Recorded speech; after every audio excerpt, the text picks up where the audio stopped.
Queridos irmãos do Núcleo Espírita Fraternidade e Amor, é com grande alegria que ouviremos hoje, no nosso estudo, as palavras do nosso amigo Luiz Lenart, que nos falará sobre Allan Kardec, o codificador do Espiritismo. Nós, no movimento espírita, costumamos homenagear a figura desse missionário, Allan Kardec, principalmente no mês de outubro, quando comemoramos o aniversário do seu nascimento. O autor espiritual Emmanuel, através da psicografia de Francisco Cândido Xavier, nos escreve no livro A Caminho da Luz, com o brilhantismo de sempre, a seguinte informação. A ação de Bonaparte, invadindo as searas alheias com o seu movimento de transformação e conquistas, fugindo à finalidade de missionário da reorganização do povo francês, compeliu o mundo espiritual a tomar enérgicas providências contra o seu despotismo e vaidade orgulhosa.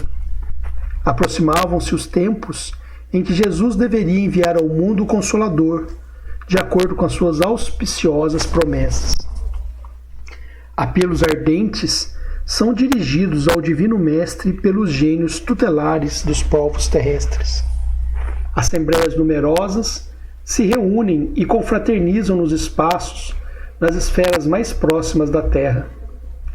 Um dos mais lúcidos discípulos do Cristo baixa ao planeta, compenetrado de sua missão consoladora, e 2 meses antes de Napoleão sagrar-se imperador, obrigando o Papa Pio VII a coroá-lo na igreja de Notre-Dame de Paris, nascia Allan Kardec, aos 3 de outubro de 1804, com a sagrada missão de abrir caminho ao Espiritismo, a grande voz do Consolador prometido ao mundo pela misericórdia de Jesus Cristo. E para iniciarmos o nosso trabalho de hoje, eu gostaria de ler um trecho do livro Legado Kardeciano. Esse livro foi psicografado pelo médium Divaldo Pereira Franco, e o autor espiritual é Marco Prisco. E logo na primeira mensagem do título Introito, ele traz as seguintes considerações. Considerando o momento histórico atual em que o materialismo experimenta o malogro de seus postulados e examina no homem atormentado e na civilização insana o resultado de suas afirmações, o Espiritismo, nas bases em que o apresentou Allan Kardec, cristianismo autêntico, restaurado nos seus fundamentos essenciais, tem regime de urgência no seu programa de divulgação, esclarecimento e vivência. As conquistas técnicas não solucionaram as necessidades do homem.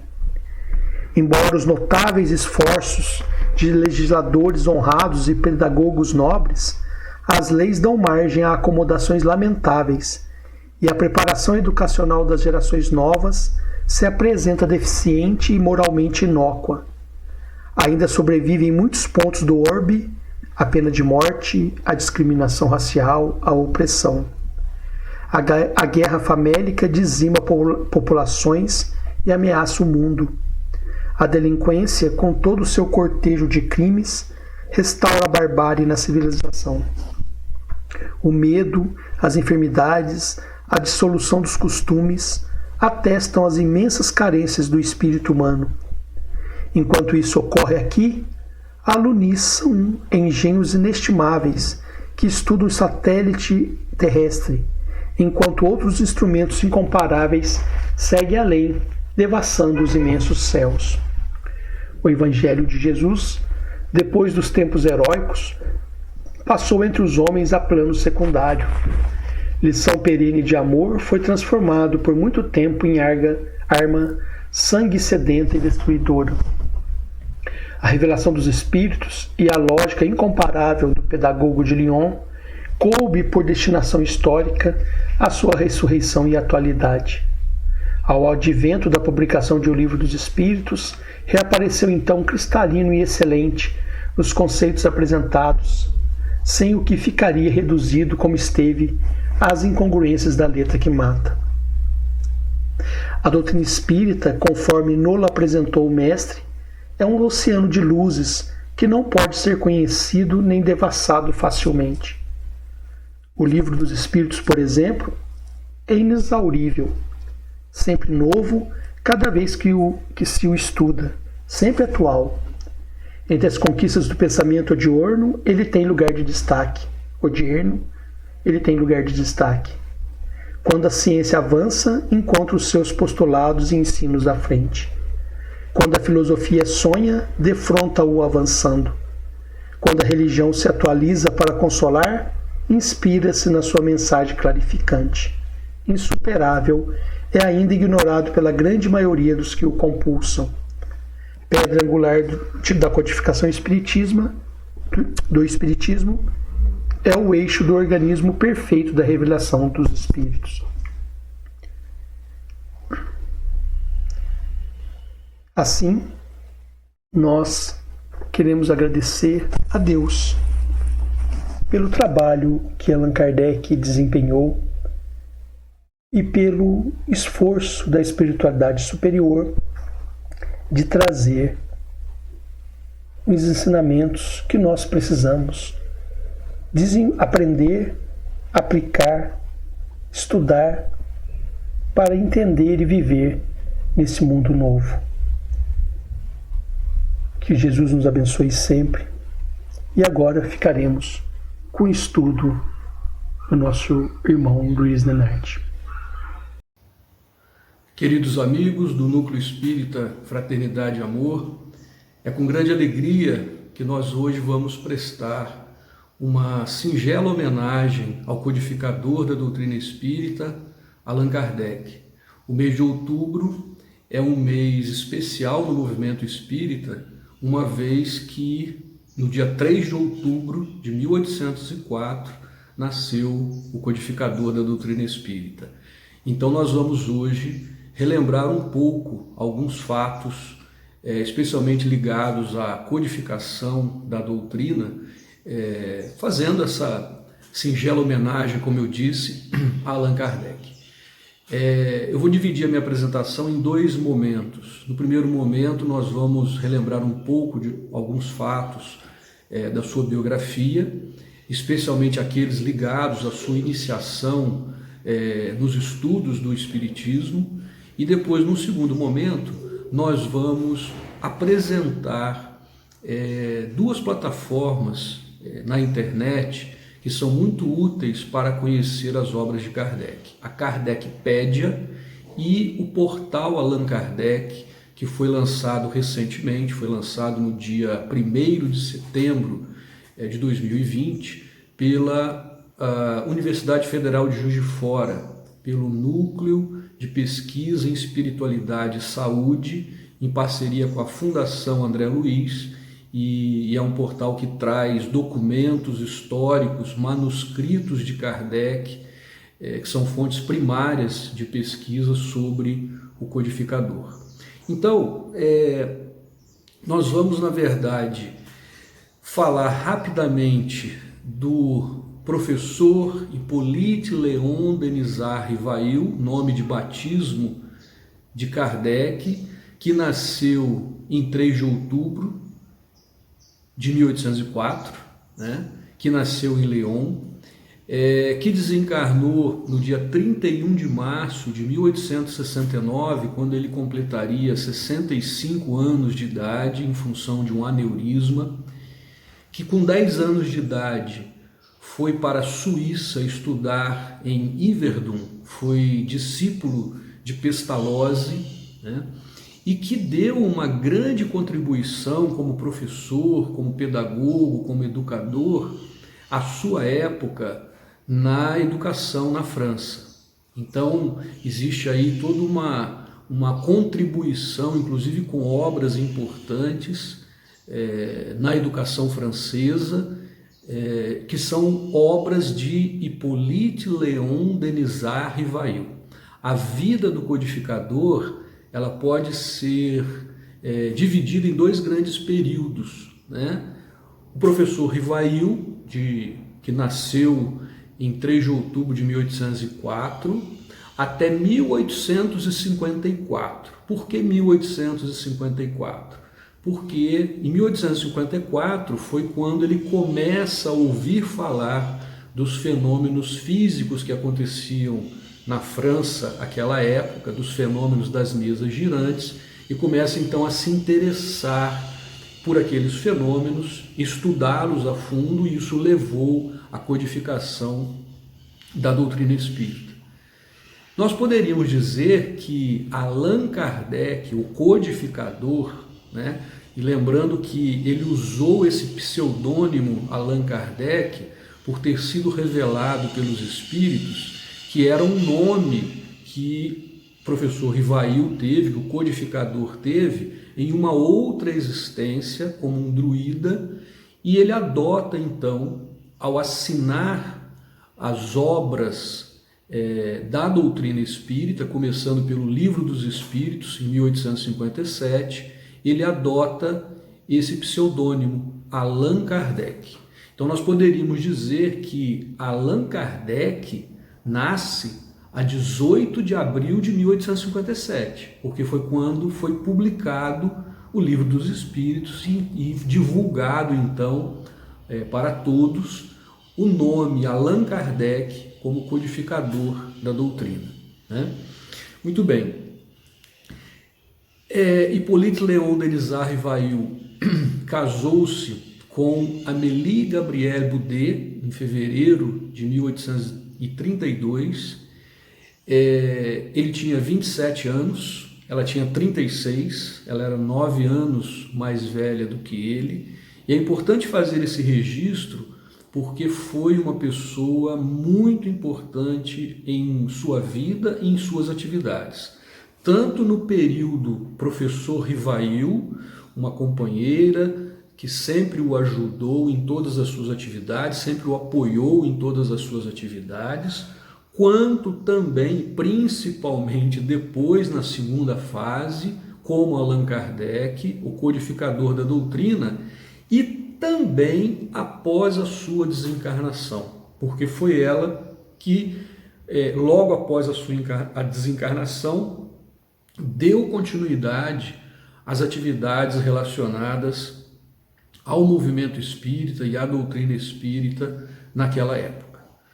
Muito bem, foi em 1854, portanto, que o professor Rivail ouviu falar das mesas girantes, fenômeno de efeito físico muito comum na Europa naquela época.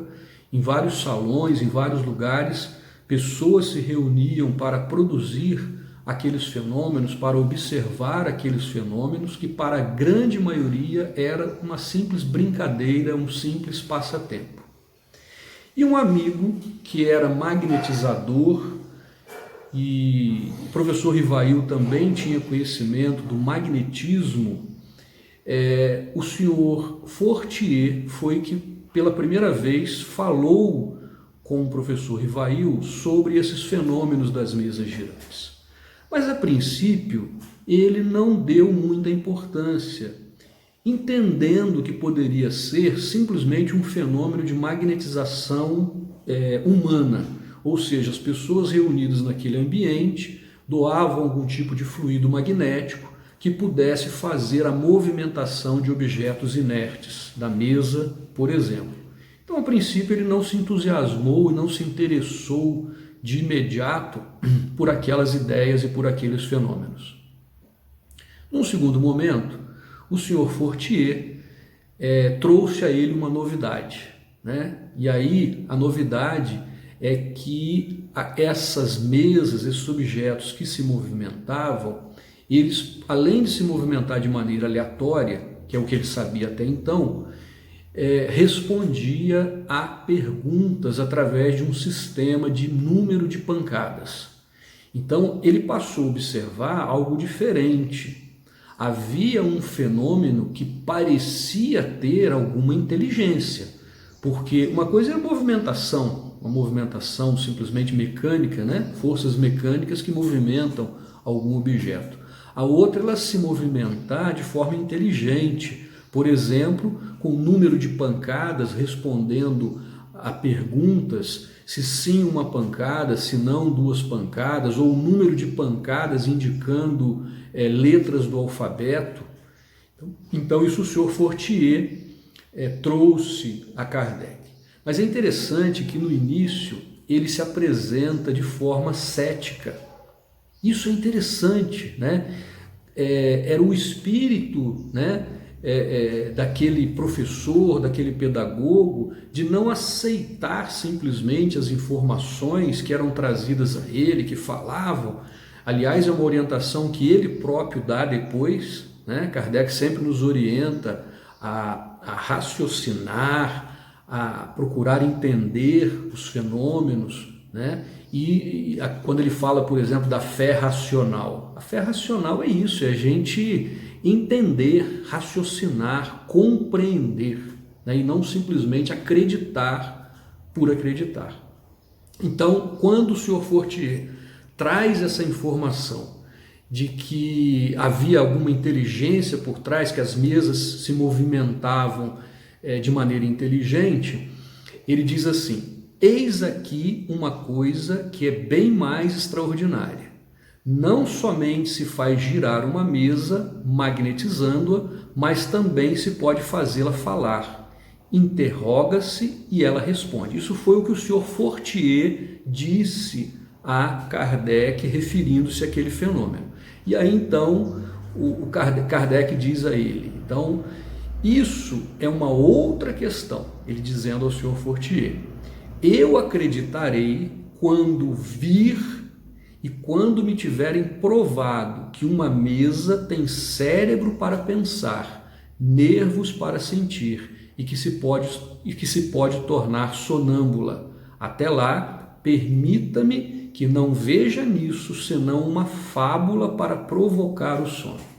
Então, esta afirmação de Kardec ao senhor Fortier mostra algo que é muito importante na sua característica, na sua personalidade, né? Que foi o que eu acabei de mencionar. Ele dizia que ele tinha que ver, de ver para crer, ele precisava analisar, ele teria que ser provado. Ele diz assim, quando tiverem provado que a mesa tem cérebro para pensar. Então ele tem uma postura cética, né, a princípio. Em 1855, um outro amigo de 25 anos, o senhor Carlotti, ele volta a falar com o professor Rivail sobre esses fenômenos. E de uma maneira entusiasmada, no livro Obras Póstumas, na segunda parte, que tem alguns relatos de Kardec, né, sobre inclusive essa sua iniciação no Espiritismo, sobre a revelação da sua missão, escritos por ele próprio e que foram encontrados depois da sua desencarnação e publicados, por isso o nome Obras Póstumas. Esse senhor Carlotti falou de maneira entusiasmada. E no Obras Póstumas, Kardec diz assim, se referindo ao senhor Carlotti: foi primeiro que me falou da intervenção dos espíritos. Então o senhor Carlotti, quando falou para ele dos fenômenos, ele já dizia que quem provocava aqueles fenômenos eram os espíritos. Então foi primeiro que me falou da intervenção dos espíritos. E me contou tantas coisas surpreendentes que, longe de me convencer, aumentou as minhas dúvidas. Sereis um dia dos nossos, disse-me. Não digo não, respondi-lhe, veremos isso mais tarde.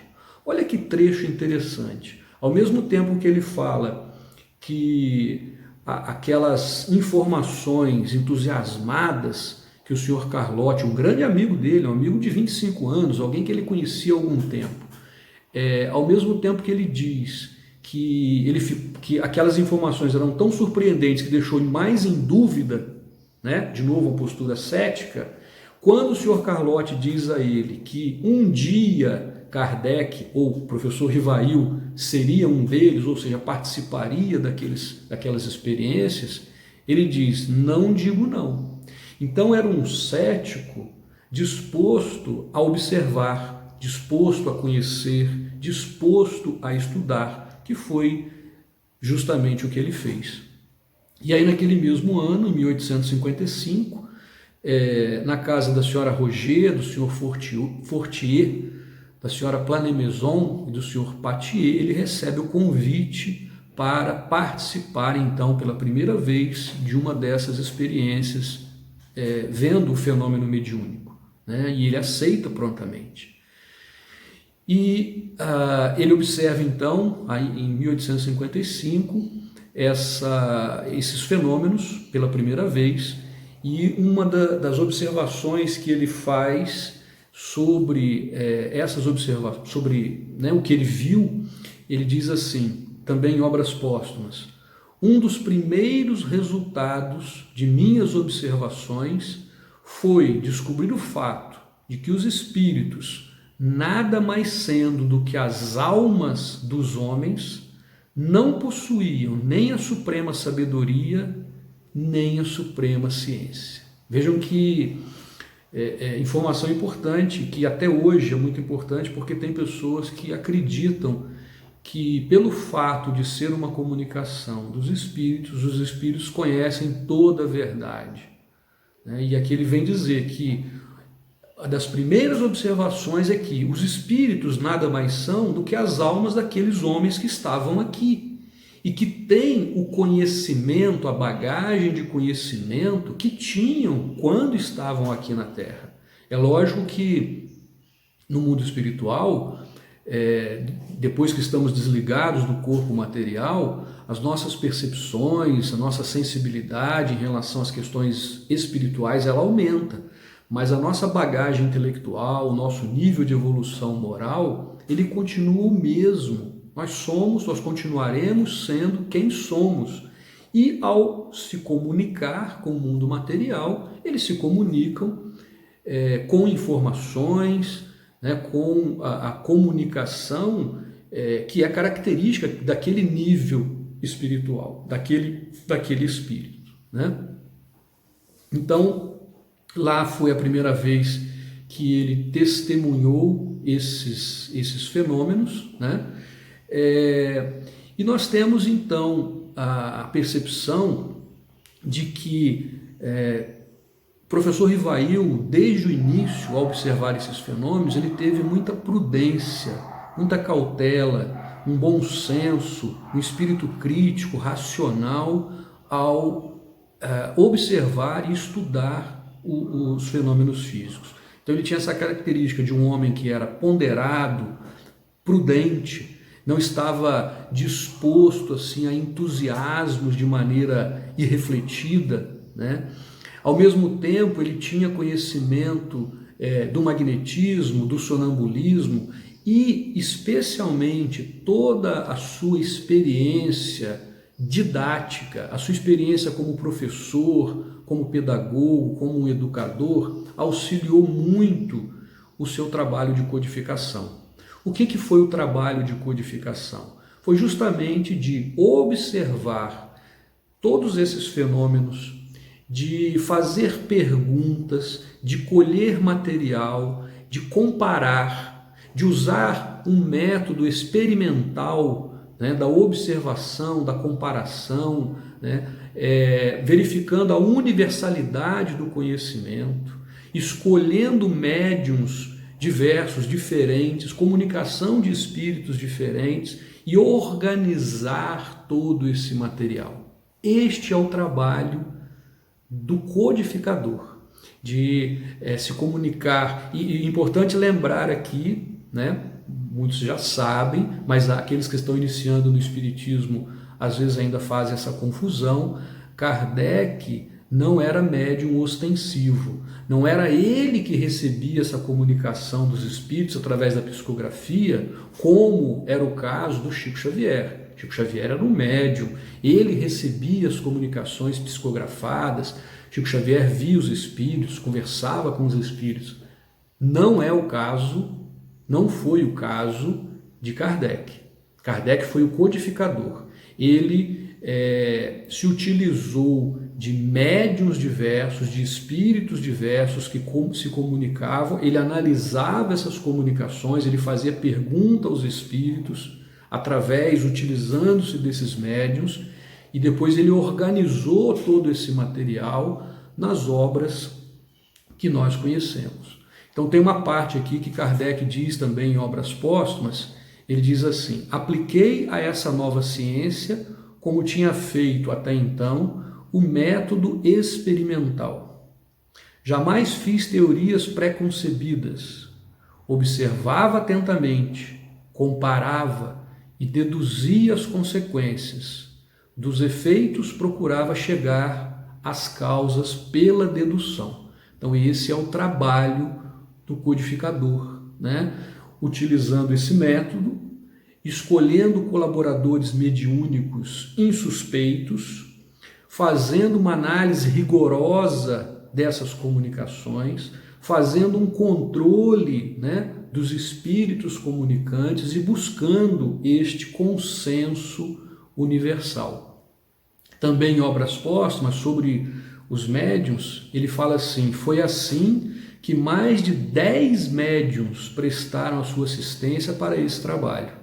Foi da comparação e da fusão de todas essas respostas coordenadas, classificadas e muitas vezes refundidas no silêncio da meditação que formei a primeira edição de O Livro dos Espíritos, que apareceu a 18 de abril de 1857. Isso é um relato do próprio Kardec num texto que aparece no livro Obras Póstumas.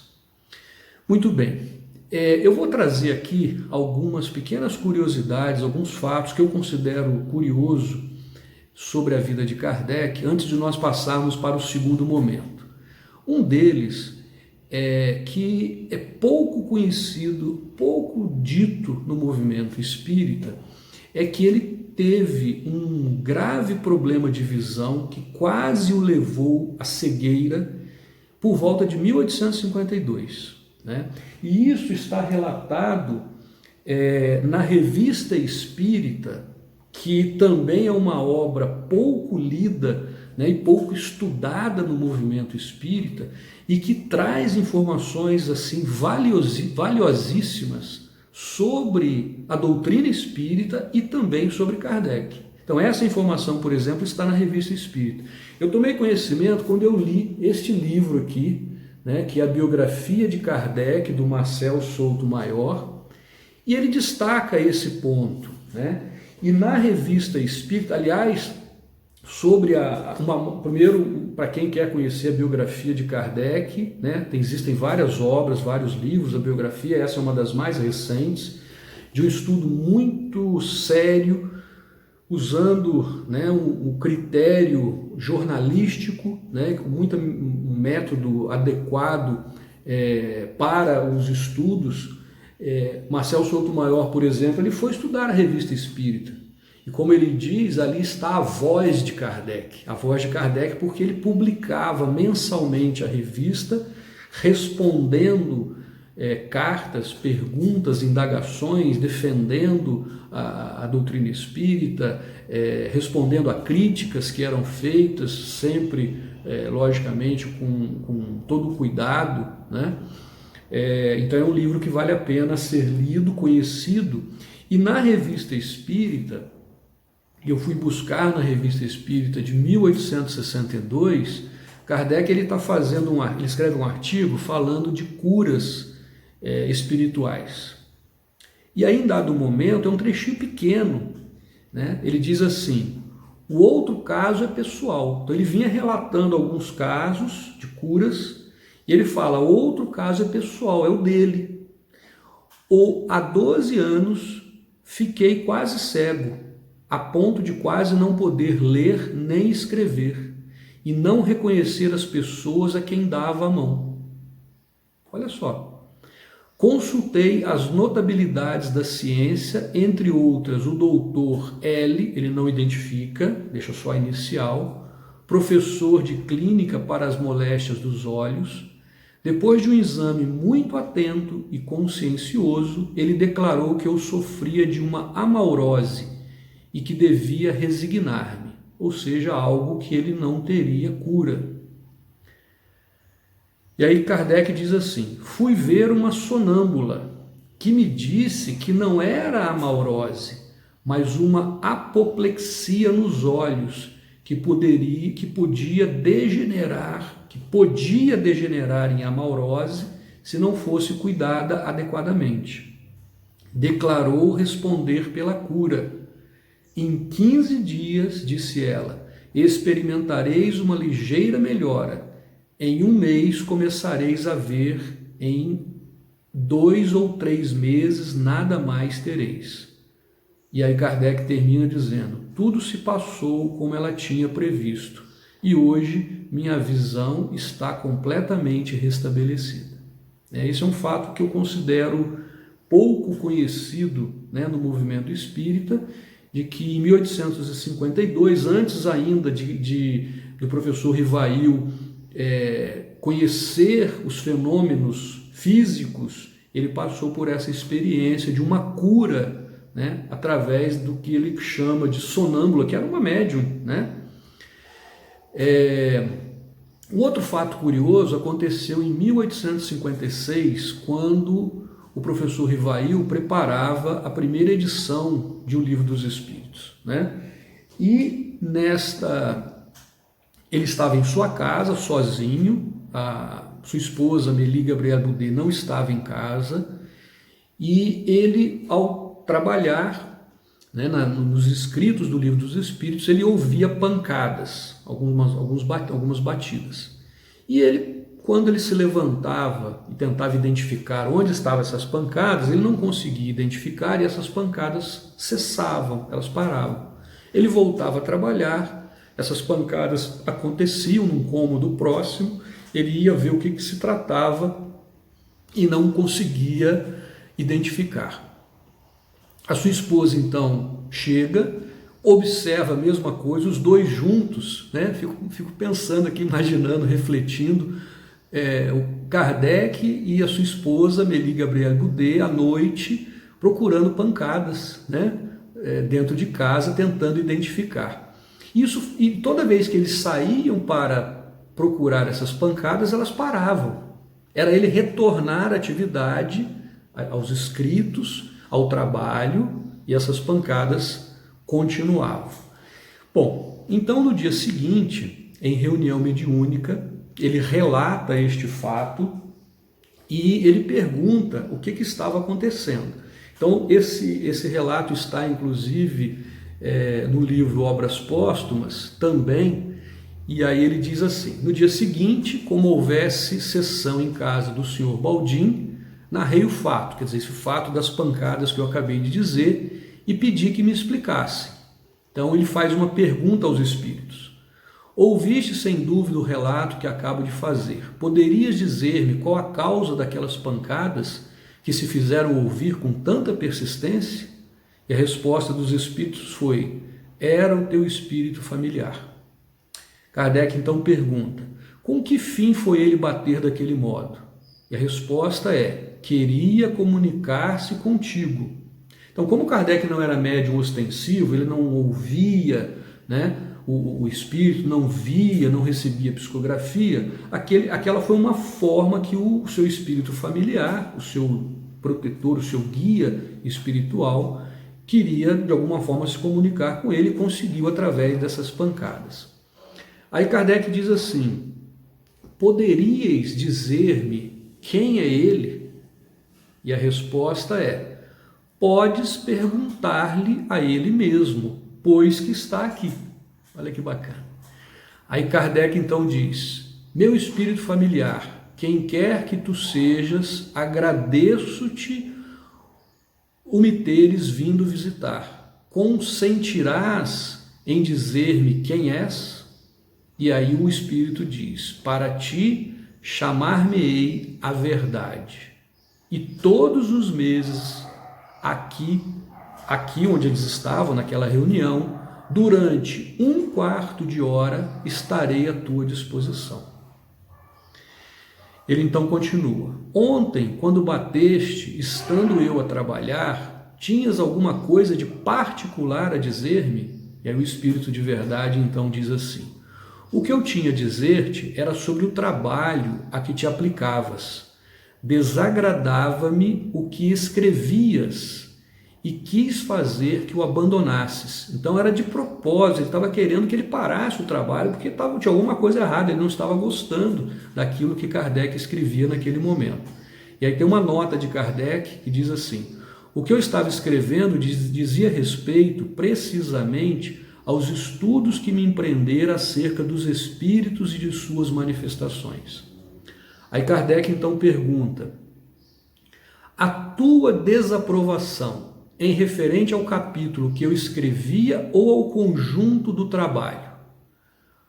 O Espírito de Verdade diz: ao capítulo de ontem, submeto ao teu juízo, se o releres, conhecerás tuas faltas e os corrigirás. E aí Kardec diz: eu mesmo não me sentia satisfeito com esse capítulo e o refiz hoje. Está melhor? O Espírito de Verdade diz assim: está melhor, mas ainda não satisfaz. Relê da 3ª à 30ª linha e com um grave erro depararás. Olha que curioso, porque o Espírito de Verdade já poderia ter dito assim: olha, está errado isso, e corrija. Mas a missão era de Kardec, né? E ele estava escrevendo, ele estava raciocinando, ele estava pensando, né, sobre as orientações, as comunicações que ele obteve dos espíritos, e estava escrevendo. Então ele dá uma dica, né? Relê da 3ª à 30ª linha. É assim que atuam os espíritos superiores. Eles não fazem por nós. Eles nos orientam, eles nos inspiram, eles nos ajudam, mas deixam que a gente assuma a nossa responsabilidade, que a gente faça o nosso trabalho, né? Muito bem. Eu trouxe apenas essas curiosidades, tem muitas outras que nós poderíamos trazer, mas para não passar o nosso tempo, porque eu gostaria agora de, num segundo momento, apresentar a vocês, como eu disse no início, dois recursos que nós temos hoje disponíveis na internet, que é a Kardecpédia, que tem todas as obras de Kardec, não apenas aquelas que a gente mais conhece, que são as 5 obras básicas, mas todos os volumes da Revista Espírita e outras obras que nós já vamos apresentar a seguir, e também o portal Allan Kardec, do NUPES, do Núcleo de Pesquisa, Espiritualidade e Saúde, da Universidade Federal de Juiz de Fora, que traz digitalizado manuscritos originais, né, escritos por Kardec, reflexões, preces, rascunho de cartas que Kardec escreveu, e também é um recurso bastante interessante. Então agora, na sequência, nós vamos apresentar esses recursos. Bom, então um dos recursos que nós temos hoje para acesso às obras de Kardec é a Kardecpédia. Kardecpédia é uma plataforma que está disponível na internet, é possível acessar através de um navegador, digitando kardecpedia.com. Nós vamos entrar nesta página. Uma outra opção interessante é baixar o aplicativo Kardecpédia, que está disponível gratuitamente, pode ser baixado no Google Play ou no App Store, basta procurar o nome Kardecpédia e baixar este aplicativo no seu celular. Então, nesta plataforma, nós vamos encontrar todas as obras de Kardec. Então, nós temos aqui concentrado nesta plataforma o que é o Espiritismo, o Livro dos Espíritos, a Gênese. Aqui está numa ordem que eu posso alterar. Aqui ele está numa ordem que é sugestão de estudo, segundo a plataforma Kardecpedia, mas eu poderia colocar em ordem cronológica ou em ordem alfabética das obras. Vamos colocar aqui em ordem cronológica. Então nós temos primeiro o Livro dos Espíritos, depois uma outra obra chamada Instruções Práticas sobre as Manifestações Espíritas. A partir de 1858 é publicada então a Revista Espírita, e aqui tem todos os volumes do ano de 1858 da Revista Espírita, o livro que é o Espiritismo, depois em 1859 outro volume da Revista Espírita e assim por diante. Nós vamos encontrar aqui o Livro dos Médiuns, a Revista Espírita, aqui está em ordem cronológica. Então tem aqui uma obra que é até pouco conhecida, né, do movimento espírita, dos espíritas de um modo geral, o Espiritismo em suas mais simples expressão, né, Viagem Espírita de 1862, diversos volumes da Revista Espírita, olha quantas obras de Kardec, Evangelho segundo o Espiritismo, Resumo da Lei dos Fenômenos Espíritas, aí vem Revista Espírita, o Céu e o Inferno, mais volumes da Revista Espírita, o livro A Gênese, Revista Espírita, Catálogo Racional de Obras para se fundar uma biblioteca espírita.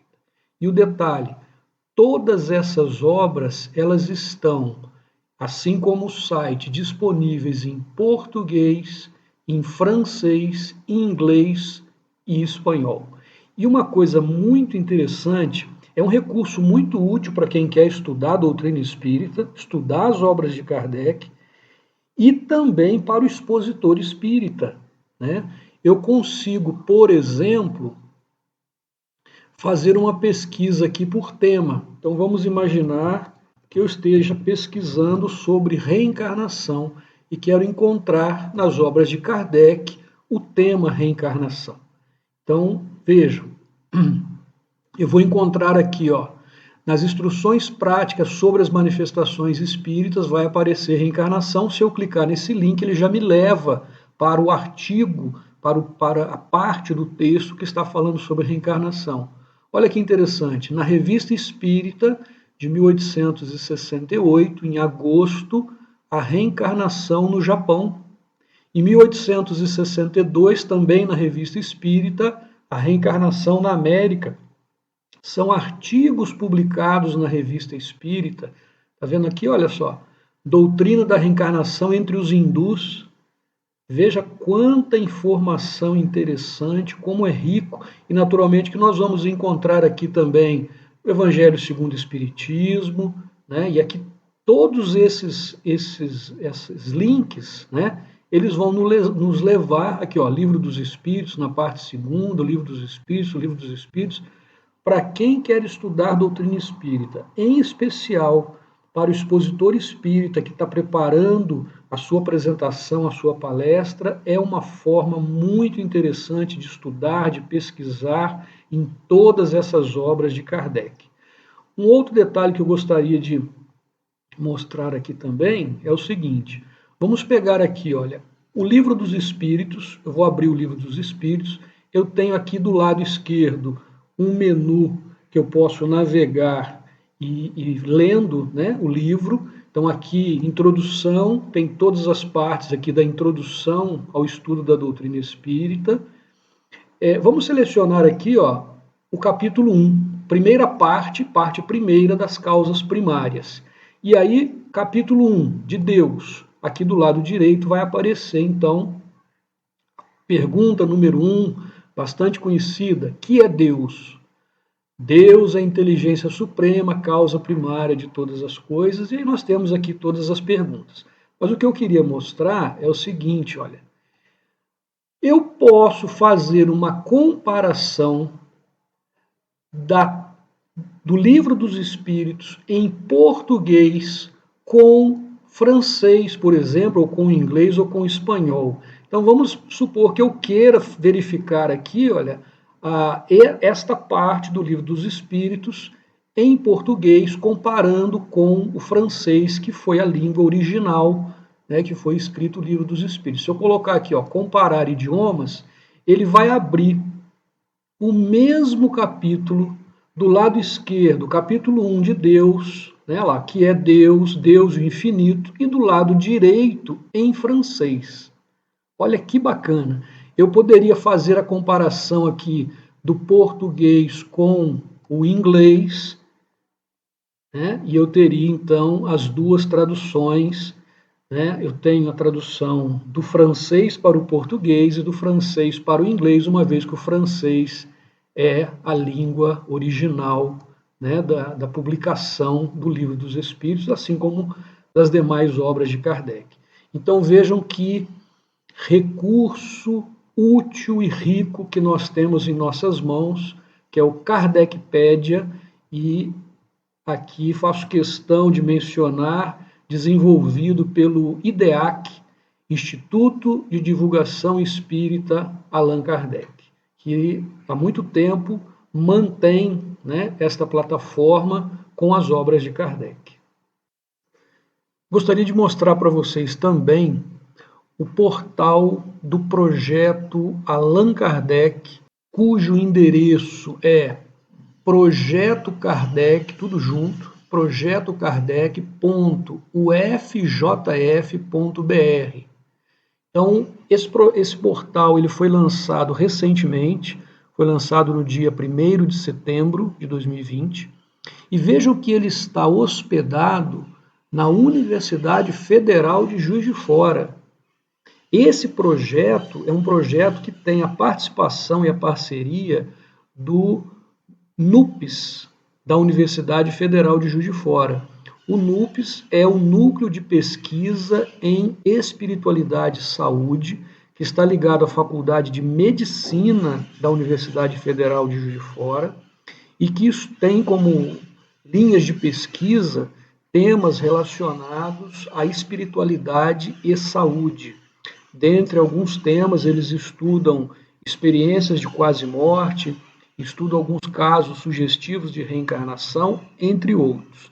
E em parceria com a Fundação Espírita André Luiz, o NUPES, na Universidade Federal de Juiz de Fora, lançou o portal Projeto Allan Kardec. Então, eu gostaria de deixar aqui até esse destaque, porque é material. O que tem esse projeto Allan Kardec? São manuscritos originais, escritos por Kardec, são cartas, são reflexões de Kardec, são preces escritas por Kardec e ainda não publicadas, né, e que agora estão disponíveis para consulta pública para todos aqueles que se interessarem. É uma forma também da gente fazer uma pesquisa em uma fonte primária, que são os próprios manuscritos de Kardec. E o destaque que eu gostaria de dar, além do conteúdo que está disponível, que eu vou mostrar em seguida, que é algo que é muito importante, é o fato de ter um envolvimento acadêmico, o envolvimento de uma Universidade Federal de Juiz de Fora e de pesquisadores da Universidade Federal de Juiz de Fora nesse tipo de trabalho, né?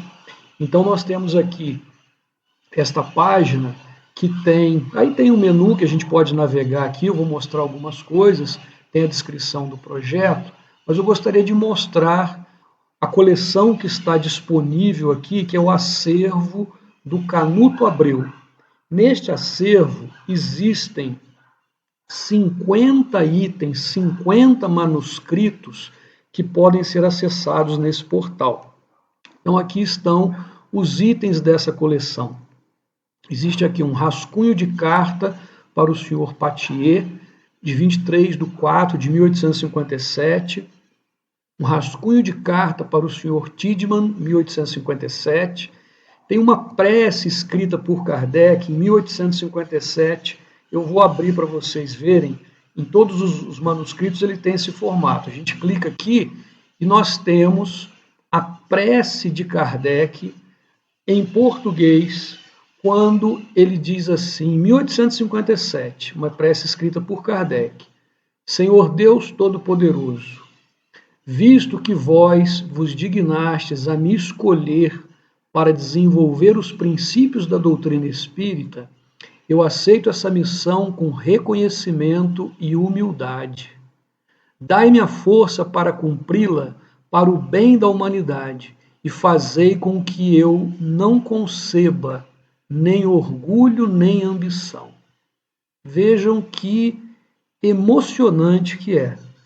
A prece do codificador, a prece de Kardec, em agradecimento, reconhecimento a Deus pela missão que ele tem, né, de codificar a doutrina, de trazer a humanidade à luz da doutrina espírita, e ele escrevendo esta prece. E ele diz assim: venho vos pedir, Senhor, que me concedais uma graça a mais, a de poder completar minha obra, colocando-me em condições de executar o plano que concebi, se o julgais útil. E aí ele continua. Eu vou deixar aqui para depois vocês poderem acessar, porque realmente é um documento emocionante, né? Agora, o mais emocionante ainda é que aqui está a tradução, nós temos a transcrição em francês, mas existe o manuscrito original com a letra de Kardec, que está digitalizado. Olha aqui, ó. Esse aqui é o manuscrito original, gente, em francês, letra de Kardec. É possível dar mais um zoom aqui, ó. Tá vendo? Olha, tem a parte aqui que ele riscou, ele corrigiu. Então isso aqui era um rascunho de uma prece, o rascunho de uma prece que foi escrita por Kardec. Nós temos acesso aqui a essa fonte primária, né? Aqui tem um carimbo, né, do Centro de Documentação e Obras Raras da Fundação Espírita André Luiz. Esse documento está no acervo, né, da Fundação Espírita André Luiz, e aqui nós temos o acesso a esta carta e a letra de Kardec, o manuscrito. Olha que coisa, né, interessante. Eu queria mostrar ainda um outro documento, deixa aqui voltar, então aqui está a prece. Tem um outro documento interessante, que até serve para a gente entender um pouco, né, o pensamento de Kardec, o sentimento de Kardec, o que ele viveu naquela época. Carta para o senhor chefe de polícia. O que será que Kardec estava escrevendo ao senhor chefe de polícia em 1857? Então vamos pegar aqui, e aí nós temos essa carta que foi dirigida ao chefe de polícia, ao senhor chefe de polícia da cidade de Paris. Senhor chefe, os membros fundadores do Círculo Parisiense de Estudos Espíritas, que perante vós solicitaram a autorização necessária para se constituir em sociedade, têm a honra de vos solicitar o favor de permitir reuniões preparatórias enquanto esperam a obtenção da autorização regular. Tenho a honra do mais profundo respeito, senhor chefe, vosso muito humilde e muito obediente servo, assinado Hippolyte Léon Denisard Rivail, dito Allan Kardec, e o endereço. Da mesma forma, nós temos aqui este manuscrito original, né, com a letra de Kardec, que foi dirigido ao chefe de polícia, ao senhor chefe de polícia, em 1857, porque, segundo as leis daquela época, para que ele constituísse a Sociedade Parisiense de Estudos Espíritas, era necessário ter autorização. E o que ele está pedindo nesta carta é autorização para fazer reuniões preparatórias antes de terem a autorização permanente, regular, para os trabalhos da Sociedade Parisiense de Estudos Espíritas. Que material rico que está disponível aqui para todos nós. Eu queria chamar a atenção para mais uma carta. De novo, essas cartas para a gente conhecer um pouco, né, daquilo que Kardec vivia naquela época. Rascunho de carta para o doutor Francisco Antônio Pereira Rocha, 23/8/1860. Parece o nome de brasileiro, né? E realmente é uma carta, uma correspondência que foi destinada a um brasileiro, tem o manuscrito aqui também. E nesta carta, veja que interessante, Paris, 23 de agosto de 1860. Então, o doutor Francisco Antônio Pereira Rocha, ele diz assim: senhor doutor, como estive ausente de Paris, quando chegou a carta que o senhor me deu a honra de escrever, eu só a recebi quando retornei. Ademais, tenho mudado de domicílio. Isso resultou em um atraso bem longo da minha correspondência. Por isso, peço o favor de me desculpar. Veja, né, a delicadeza, a gentileza, né, de Kardec se dirigindo a alguém que lhe enviou uma correspondência, e como ele estava aí mudando de domicílio, ele demorou para responder e teve essa gentileza de, no início da carta, se desculpar. A gente começa a ver aqui, né, com essas cartas, a gente consegue deduzir um pouco, né, da personalidade, da forma de agir, de pensar, né, de Kardec.